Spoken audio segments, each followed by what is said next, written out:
भिक्षुक हूँ, मैं भीख मांग के खाता हूँ और ये मेरा अधिकार है भीख मांगना। मेरे धार्मिक सिस्टम ने मुझे भीख मांगने का अधिकार दिया।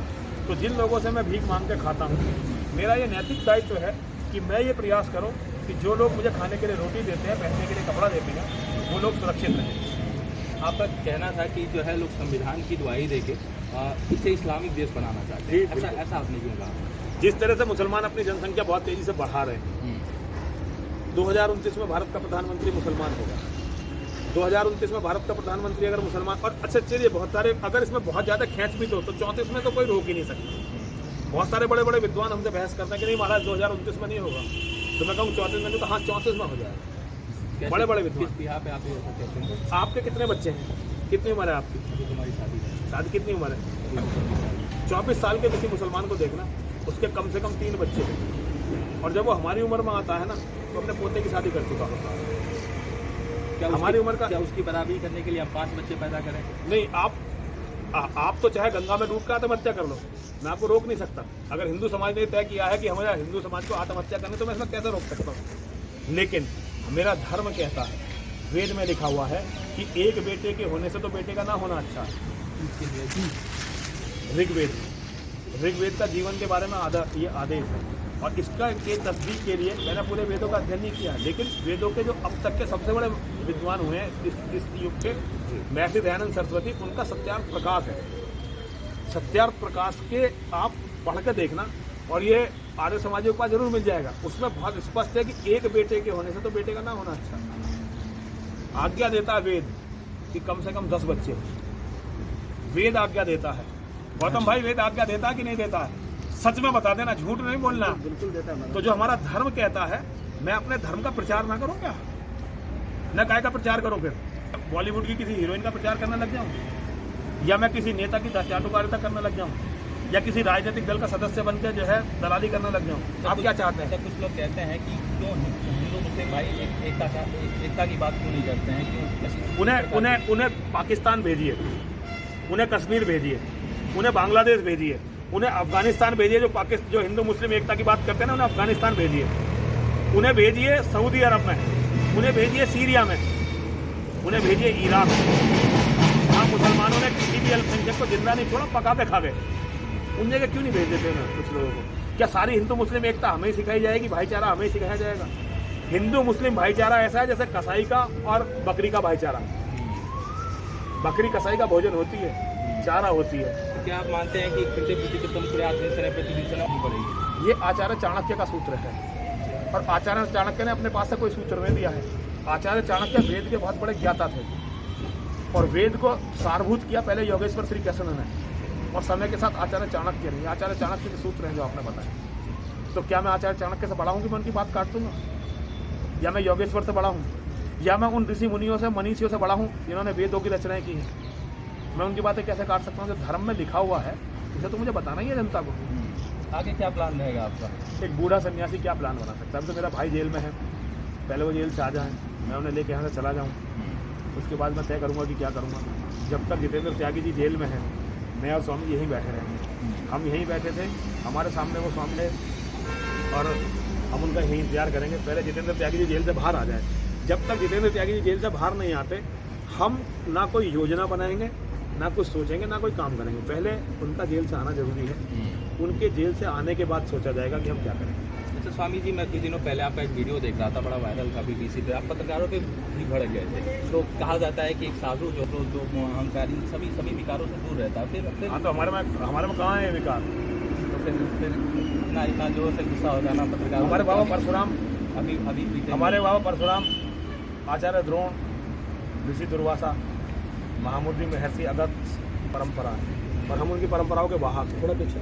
और परशुराम जी के तो हम शिष्य हैं, परशुराम जी के तो हम बच्चे हैं, परशुराम जी के बच्चे हैं हम बाबा परशुराम को सबसे ज़्यादा मानते हैं। तो बाबा परशुराम की बात अगर हम टाल दें, तो फिर हम किस बात के बाबा के भक्त हुए? और भैया हम तो धर्म के लिए लड़ रहे हैं। तो पत्रकार वो हमें चुराने के लिए आए थे, वो हमारे विरोधी हैं, वो पत्रकार नहीं है, वो जिहाद के समर्थक हैं। उनसे हमने पहले ही कह दिया था, लेकिन वो बदतमीजी कर रहे थे। अब आपने उनका पक्ष, हमारा पक्ष तो सुना नहीं, उन्हीं का पक्ष देखते हैं। तो मैं पूछना चाहता हूँ क्या पक्ष था? इसलिए पक्ष यही था कि वो हमें चिढ़ा रहे थे। हम कई दिनों के भूखे बैठे हुए थे, भूखे प्यासे बैठे हुए थे, भाई जेल में चले गए थे। हम यहाँ बहुत परेशान बैठे हुए थे, उसमें उन्होंने हमें इरिटेट करने की कोशिश की तो हमें गुस्सा आ गया। श्राप कौन देता था? श्राप तो ऋषि मुनि देते थे ना, ऋषि मुनि तपस्वी। तो श्राप की परंपरा कहाँ से है अगर ऋषि मुनियों को, संतों को गुस्सा नहीं आता था? लोगों ने पता नहीं ऐसा झूठा कोई धर्म बना लिया जो सनातन धर्म से बिल्कुल भी नहीं है, कि नहीं जो साधु है ये केवल अपने कमरों में अय्यासी करेगा, ये केवल पे करेगा, ये केवल मठ बनाएगा, केवल सीमेंट का जंगल खड़ा करेगा, ये धर्म की कोई बात नहीं करेगा, ये अधर्मियों पर क्रोधित नहीं होगा। ये पता नहीं कौन सा धर्म है भाई। मेरा धर्म तो ये कहता है कि सन्यासी का काम है धर्म के लिए लड़ना, धर्म के लिए संघर्ष करना, और जरूरत पड़े तो धर्म के लिए मिट जाना। अच्छा, दासना पीठ की बात करें तो वहाँ पे लिखा हुआ है गैर हिंदुओं को जाना। नहीं, गैर हिंदुओं का नहीं लिखा, नहीं बिल्कुल नहीं लिखा हुआ। हमने वहाँ लिखा हुआ मुस्लिमों का प्रवेश वर्जित है। गैर हिंदू तो हम सब, गैर हिंदू से हमें क्या दिक्कत है? हमें किसी भी गैर हिंदू से दिक्कत नहीं है, हमें किसी ईसाई से दिक्कत नहीं है, किसी और यहूदी से दिक्कत नहीं है, किसी पारसी से दिक्कत नहीं है। मुस्लिमों से क्या दिक्कत है? जैनों को, बौद्धों को तो हम हिंदू ही मानते हैं, सिखों को तो हम हिंदू ही मानते हैं, ये तो हम सनातन ही मानते हैं। मुसलमानों से दिक्कत ये है कि वो हमारी बहन बेटियों को चारा समझते हैं, और ये उनकी कुरान में लिखा हुआ है। उनका जिहाद जब तक चलता रहेगा, जब तक हमारा एक भी बेटा जिंदा है, एक भी हम में से कोई भी जिंदा है, उनका जिहाद चलता रहेगा। जब तक हमारी एक एक बेटी को बर्बाद नहीं कर देते, जब तक उनका जिहाद चलता रहेगा। ये उनकी किताबों में लिखा हुआ। क्या लगता है इसका समाधान कैसे देखते हैं आप? सनातन वैदिक राष्ट्र बनना चाहिए, एक ऐसा वैदिक सनातन वैदिक राष्ट्र जहाँ एक भी मस्जिद ना हो, एक भी मदरसा ना हो, और एक भी जिहादी ना हो। ऐसा एक सनातन वैदिक राष्ट्र बनना चाहिए। जिहादी की क्या परिभाषा है आपने? जो मोहम्मद में विश्वास करता है, जो कुरान में विश्वास करता है, वो जिहादी। सीधी सी परिभाषा। कुरान में क्या ऐसा लगता है कि आपको खराब है? आपको पढ़नी चाहिए पहले। जब आप पढ़ेंगे तो आपको पता चलेगा कुरान में ऐसा नहीं है कि खराब है, कुरान ही खराब है। जैसे कुछ दो चार यदि पूछें आपसे तो दो चार स्वामी जी, दो चार क्या? कुरान ये कहती है कि जो मूर्ति पूजक है और जो काफिर है, काफिर का मतलब जो मोहम्मद में और मोहम्मद में विश्वास नहीं करते, अल्लाह में विश्वास नहीं, वो काफिर है। जो मूर्ति पूजक हैं वो मुशरिक हैं। तो काफिरों के और मुशरिकों के कत्ल से बड़ा पुण्य कुछ भी नहीं होता दुनिया में। आज किसी भी मोमिन का सबसे बड़ा दुश्मन जो है वो काफिर और मुशरिक है। चाहे काफिर और मुशरिक ने मुसलमान को कोई नुकसान नहीं पहुंचाया, लेकिन काफिर और मुशरिक का कत्ल करना मुसलमान के लिए सबसे बड़े सवाब का काम है, सबसे बड़े पुण्य का काम है, सबसे बड़ा पुण्य है उसको। स्थिति ये है कि अगर कोई बहुत ही अच्छा दीनदार मुसलमान है तो वो अपनी मृत्यु के बाद जो है कब्र में गड़ जाएगा, और कब्र में गड़ने के बाद उसे क़यामत का इंतजार करना पड़ेगा। क़यामत में उसे जगाया जाएगा, उसके कर्मों के हिसाब से उसे जो है जन्नत या जहन्नम में भेजा जाएगा। अगर कोई मुसलमान इस कब्र की ज़िंदगी से बचना चाहता है तो उसे जिहाद करना पड़ेगा। जिहाद में यदि वो मारा जाता है तो वो शहीद हो जाएगा, और अगर वो किसी काफिर को मारता तो वो गाजी हो जाएगा। अब ये गाजी और शहीद दो ऐसी श्रेणी है कि जैसे ही कोई व्यक्ति इसमें मरेगा वो तुरंत जन्नत जाएगा, उसे इंतजार नहीं करना पड़ेगा क़यामत तक का, तो वो सीधा जन्नत जाएगा।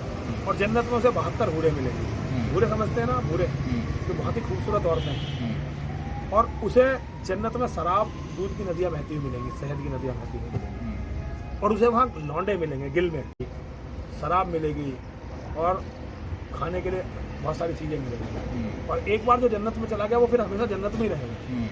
और मुसलमानों के मौलाना उन्हें सिखाते हैं कि यहाँ थोड़ी ज़िंदगी है, कि कितने दिन की ज़िंदगी, 50, 60, 70 साल की ज़िंदगी, वहाँ की असल ज़िंदगी है, उसकी तैयारी करो। तो उसकी तैयारी करने के लिए मुसलमान को या तो मेरा कत्ल करना पड़ेगा, मतलब काफिर का, या मेरे हाथों। तो जो इस चीज़ में विश्वास करेगा भाई, मैं उसे जिहादी ना मानूँ तो क्या मानूँ? क्या मैं उसे प्रेम का पुजारी मानूं? अच्छा, आप कह रहे थे शस्त्र और शास्त्र की बात कर रहे थे, मैं फिर आखिरी सवाल के साथ समाप्त करूँगा वीडियो।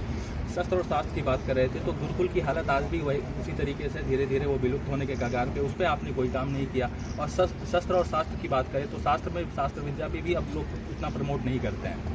आपसे कौन कह रहा है कि नहीं काम किया? ऐसा वो किसने कहा? ऐसा कहते हैं आज कौन कहते हैं? आज भी गुरुकुल उतनी संख्या में नहीं है। नहीं, देखिए मैं अकेला तो सारे गुरुकुल को बना नहीं सकता। मैं एक छोटा सा सन्यासी हूँ जो ऐसे कस्बे में, सुनिए लोग कहते हैं उसको प्रमोट करने के लिए आप उस पर बयान नहीं देते, आपका कोई बयान ऐसा नहीं है कि सुनिए प्रमोट करने बयान गुरुकुल को प्रमोट करने के लिए बयान नहीं देना पड़ता। आप जहाँ मैं रहता हूँ ना, वहाँ 85% आबादी मुसलमानों की। आप वहाँ पर जाकर देखिए, मैंने सबसे पहले जो काम किया वहाँ स्टेडियम बनाया अपने मंदिर में, और जिम बनाया अपने मंदिर में, सबसे पहला काम जो मैंने किया। और गुरुकुल मेरे मंदिर में तैयार होने वाला। मैं वहाँ जहाँ मैं रहता हूँ वहाँ 85% आबादी मुसलमानों की है। महाकाली वेद विद्यापीठ इस साल से हमारा काम करेगा, और हमने कई गुरुकुलों की सदस्यता, हम उनके संचालन समिति में हैं। कई गाँवों के गुरुकुलों में हमने कमरे बनवाए अपने पैसे से, मतलब अपने से पैसे से नहीं, हमारे पास तो पैसा नहीं है, माँ के पैसे से, महादेव के पैसे से। मुझे बहुत गलत शब्द निकल गया, अपने पास कुछ भी नहीं है अपना। हमने कई गुरुकुल, जो भी गुरुकुल वाला आता है मुझे तुरंत सहायता देते हैं। आज तक एक भी गुरुकुल का व्यक्ति, चाहे आर्य समाजी गुरुकुल हो चाहे सनातनी गुरुकुल हो, कोई ये नहीं कह सकता कि उसने हमसे सहायता मांगी गुरुकुल पे, हमने सहायता नहीं की। कुछ ऐसी चीज़ें हैं जिसमें हम सहायता नहीं करते, लेकिन कुछ ऐसी चीज़ें हैं जिसमें हम तुरंत सहायता करते हैं। किसी गरीब की बेटी की शादी हो, हम यथासंभव जो हमारी माँ और महादेव का आदेश होता है उसे करते हैं। हम गौशालाओं की मदद नहीं करते। हमारे स्वामी का जीवन गौशालाओं को समर्पित है। हमने आज तक किसी गौशाला को 5 पैसे नहीं दिए हमने। हमारे स्वामी जी का पूरा जीवन गौ सेवा को समर्पित है, फिर भी हम बिल्कुल भाई हैं। लेकिन कहीं गुरुकुल है और हमसे कुछ कहा गया, और वैसे बहुत लोग हैं जिन्होंने हमसे कहा और हमने उनकी बातों को पूरा किया। अपने यहाँ बनाने का प्रयास कर रहे हैं आप, लेकिन आप समझिए आर्थिक रूप से मैं सबसे गरीब महात्माओं में से हूँ भारत के, और जितना मेरे साधन है उतना तो मुझे अपनी ज़िंदगी को बचाने के लिए खर्च करना पड़ रहा है। आप देश विदेशों से बीटेक एमटेक किए हुए हैं? नहीं, वो करे हुए, लेकिन अब तुम्हारा पासपोर्ट भी जब्त है। हमने किया है, हमने विदेशों से एमटेक किया है, इसमें कोई बात नहीं। और हम बहुत सारे देशों में रहे हैं, लेकिन उस जीवन को छोड़ के हम सर्वानंद घाट पर पड़े। तो हमारे स्तर को यहाँ पे आपने किसी हरिद्वार के महात्मा को इस तरह से ज़मीन पर पड़े हुए देखा है? आपने किसी हिंदू धर्मगुरु को इस तरह ज़मीन पर पड़े हुए देखा है? तो आप समझ लीजिए कि उनके स्तर में हमारे स्तर में कितना अंतर है। मैं कुछ भी नहीं हूँ, मुझे तो एक व्यक्ति अपने जोड़ का महात्मा में मिला है जो मेरे साथ कहीं भी जाकर लेट जाता है, वरना 1 करोड़ महात्मा है। हमें ऐसे लोग नहीं मिले जो कहीं जाकर हमारा लेट जाए, ज़मीन पर पड़े रहे। अब पड़े भी क्यों हैं? बस एक आदमी का इंतजार कर रहे हैं, हम कोई काम थोड़ी कर रहे हैं। लेकिन हमें ये लगा कि इस व्यक्ति का मनोबल बढ़ाने के लिए हमें यहाँ लेटना चाहिए, तो हम लेट गए। जब तक आपकी दोस्त की रिहाई नहीं होगी तब तक आप यहीं रहें? दोस्त नहीं है मेरे, वो भाई है। मैंने दोस्त नहीं मानता, मैंने भाई मानता हूँ। वो हमारे धर्म के भाई हैं। उन्होंने हमारे धर्म के लिए वो किया जो 1400 साल के इतिहास में किसी भी हिंदू ने नहीं किया। आर्य समाज में एक से बड़े धुरंधर हुए, सनातनियों में एक से एक बड़े धुरंधर हुए, लेकिन किसी ने भी जिहाद की, इस्लामिक जिहाद की इस तरह से पोल नहीं खोली जिस तरह जितेंद्र नारायण सिंह त्यागी जी ने खोली।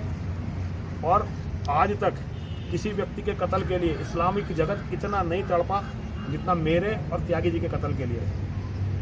तो मेरे तो भाई हैं, और उनके सम्मान के लिए अगर मुझे कभी भी मरना पड़ा तो मैं इसे अपने लिए सौभाग्य की बात मानूंगा। ऐसे धर्म योद्धाओं का सदैव सम्मान करना चाहिए। वो अगर इस्लाम में रहते तो किसी चीज़ की कमी नहीं थी, किसी भी चीज़ की कमी नहीं थी, लेकिन वो छोड़ के यहाँ आए और उनको ये लगा कि संघर्ष करना चाहिए, तो उन्होंने संघर्ष किया। यानी कि जो मुसलमान अपना इस्लाम धर्म को छोड़ के आएंगे उनको वसीम आप गले लगा लेंगे?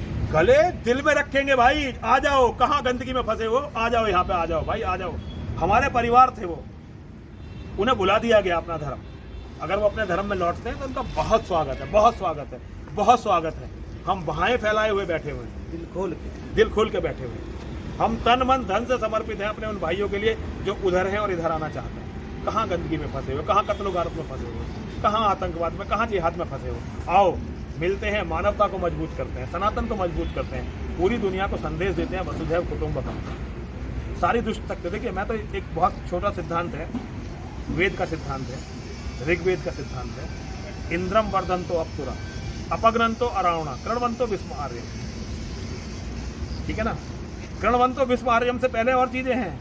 इंद्रम वर्धन्तो अप्सुरा, अपने ऐश्वर्य को बढ़ाकर। अपग्रंतो अरावणा, सारी बुरी शक्तियों को विनष्ट करके। कृण्वन्तो विस्म आर्यम, हम पूरी दुनिया को श्रेष्ठ बनाएंगे, आर्य बनाएंगे। मेरा धर्म कहता है, ये मेरा धर्म कहता है। खट्टर साहब कहता नहीं, कहता है, कहता। देखो वो भी कह रहे हैं आर्य समाजी हैं भाई हमारे, कह रहे हैं। चलिए, बाबा का क्या कहना था इनसे? आज बाबा से बात कर रहे थे। बाबा जूना अखाड़ा के महामंडलेश्वर हैं, दासना मंदिर गाजियाबाद के महंत भी हैं। तो आज बाबा का क्या विचार था, बाबा का कौन सा बात आपको सबसे अच्छा लगा, ये भी आप हमें कमेंट बॉक्स में ज़रूर बताएं। बहुत बहुत धन्यवाद इस वीडियो से जुड़ने के लिए। सादर आभार आप सभी का। जयकारा वीर बजरंगी। हर हर महादेव।